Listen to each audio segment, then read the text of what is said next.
Hey guys, my name is Rba12, and there's a lot of junk out there on the eShop. Uh, I mean, some of those games you can just look at the icon and know that it's gonna be you're just gonna want to pass it up. So today I'm gonna go ahead and bring you the top 10 eShop games, the ones that I have that I really liked and I would recommend to you. And there are two rules.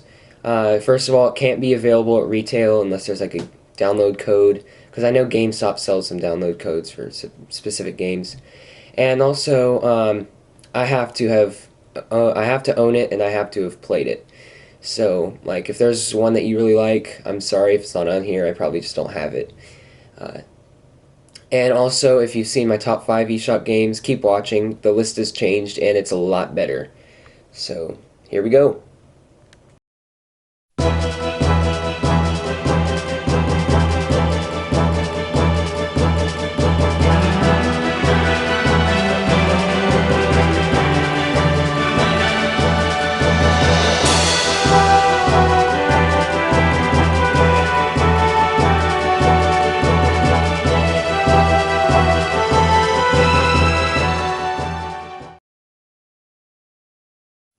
Everyone loves Tetris, right?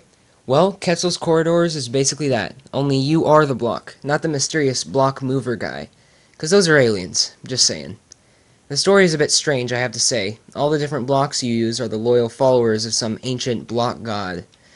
Yep, the Greeks and Romans had some strange deities, but I think the god of blocks puts them all to shame. You have to revive this dude by flying through his ancient temples or something. It's too stupid for me to really care. Also, the final boss is pitifully easy. Don't worry though, the gameplay is super cool. As I said before, you have to guide these blocks through tight little holes, creating combos and collecting hearts in order to build up a high score. The levels can get really hard, especially the bonus ones, with the Hootsel Bros.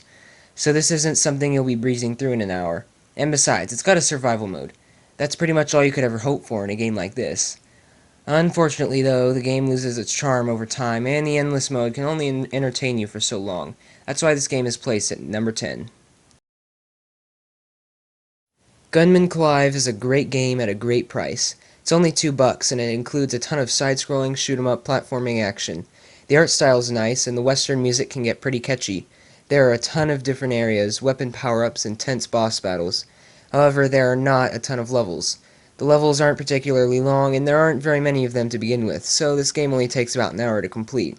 It's fun to go back and play the levels again, but since there are so few, the game gets kind of old quickly. It's only really enjoyable for the first time through, but the only reason you would want this game is because you can fight a robot train. Try finding that somewhere else. With multiple levels, bonus areas, and tons of pinball action, Kirby's Pinball Land is easily the best pinball game on the 3DS. Also, it doesn't just slap Kirby on the cover in order to get it to sell. This game features all kinds of characters and items from the Kirby games that really make it come alive. However, with the use of save states, the challenge really begins to fade, and it can get a little bit repetitive because of this. You can essentially restore every time you die, causing your score to keep getting higher and higher. Just don't use save states, even though they're extremely tempting, and this one will be worth your time. When I first saw Burton Beans, I thought it looked tremendously stupid, and that it was something I would never throw away $2 for. You know, that one kind of game that hides in the dark corner of the eShop that you know is bad just by looking at the icon for it. Yeah, you know that one. However, I did end up getting it through Club Nintendo, and I'm glad I did. Beans are falling down from the sky, and you must eat as many as you can without getting hit by one. You must do all of this with a tongue that can eat only at an angle of 45 degrees. It gets pretty hard as it goes on. More beans come, the game speeds up, and floor tiles get destroyed more often, as they disappear when hit by a bean. The game keeps track of your high score, causing a great sense of accomplishment when you beat it. This is one of the few games on the eShop that feels like an arcade game, making it worth the $2, rather than more than $20 worth of quarters you would spend on it if it was an arcade game. Edge looks really simple, and following the trend of most $2 eShop games, it must be really simple, right? Well, actually, it's not. This game has more levels than you can shake a stick at. And when you beat those, go back and look for hidden items to unlock even more. Throw in a ranking system like the ones in Sonic the Hedgehog games, and you've got some serious replayability. The thing that makes this game so great is that the platforming is excellent. Each level has its own trick, or even multiple tricks, that you must adapt to in order to succeed. The 3D effect would have been nice, though. It's kind of bad. You see, it switches the view from isometric to perspective, which is cool, right? But it's very horribly implemented because the two pictures don't even overlap, so it gets blurry and it's just a pain to look at, and it hurts very badly. But other than levels, there isn't a whole lot more of this game, and there isn't even much motivation for beating it. It's still nice, though. If you have $2 you don't know what to do with, I would definitely recommend this one. Super Mario Land 2 6 Golden Coins is honestly probably one of the best Mario games that I've ever played. It's just awesome. I mean, it boasts awesome platforming, it has fun to replay levels, has traditional Mario action, and one of the best soundtracks I've ever heard. It's got 6 different worlds, each with their own theme for their sets of levels. There's the usual, like underwater and tree, and there are a few new ones, like Macro, a giant house where Mario is the size of an ant, and a giant robot Mario. Well, it's here, trust me.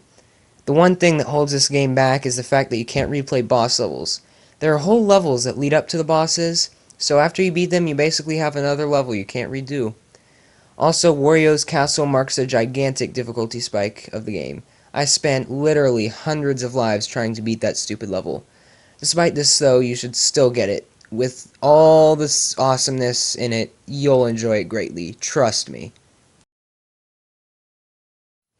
Steel Diver Sub-Wars is kind of interesting, but first it must be noted that Peppy makes a cameo appearance as the guy who you buy the full version from.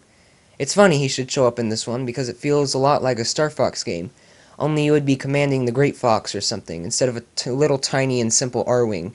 The single-player missions are alright, but the online multiplayer is where it's at.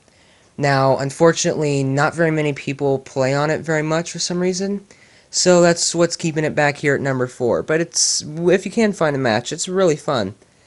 It's really fun to go into battle with other teams to increase your rank, while communicating in Morse code along the way.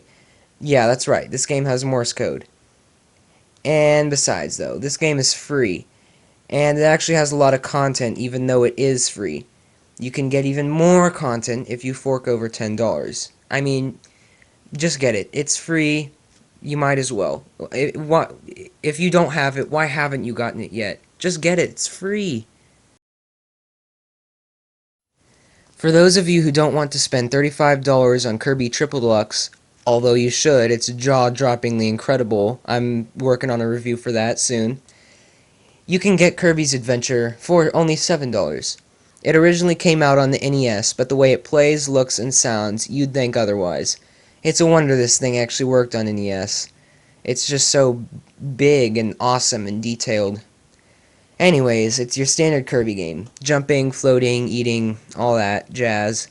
It's fun to go back and play, and it's also pretty exciting to try and beat Extra Game, or at least beat your high score for it. Basically, Extra Game is where just the game is a little bit harder, Kirby has less health, and there's no save feature, so it's more of like a hard mode. Want to play Minecraft on your 3DS? Too bad, you can't. No, no, no. That's fake. Trust me, you can't play it on the 3DS. Just get out. The door is there. Alright, I'm sorry, please stay. That was mean. Please stay. You can play SteamWorld Dig, though.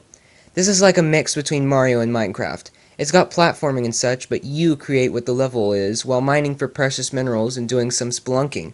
Throw in upgrades, replayability, and a challenge at the end to play again, and you've got yourself a darn tootin' good game. I gotta say, though, the final boss was really cool. It wasn't intense or anything, it was actually really low-key. But the boss was kind of unnerving and spooky. It was weird, but cool. Anyways, you should get it. It's a lot of fun. Yup, it's still here. Cave Story always has been, and probably always will be, one of my most favorite games ever. All because it features bunny rabbits of death! They're everywhere, just waiting to take over. I can feel it in my blood. There's a ton of replayability. Once you beat the game, you get extra challenges and game modes. There's also a hard mode where you never get to expand your health meter, and trust me, it ain't called hard mode for nothing. Also, there are multiple different endings you can unlock based on what you do throughout the game. I'm all about replayability. In 5 or 10 years, I want a game that I can still have fun with. So all of these things are really great features. The soundtrack and story are both killer. The story isn't afraid to get a little dark and disturbing, and it even questions human nature. You know that a game's story is good when it questions human nature. The original game was posted online by the creator for free, and it still remains there being downloaded for free. Even though that version exists, Cave's story for the 3DS has a ton more features, the original only having story mode, so you should still definitely buy this version. It's the best game $10 can buy. I mean, come on, what else are you gonna buy? That horrible port of Myst? Thanks so much for watching this video. I would without a doubt recommend all of these games to you. I love them all a lot. I do more videos like this, so be sure to subscribe if you enjoyed this one. Thanks!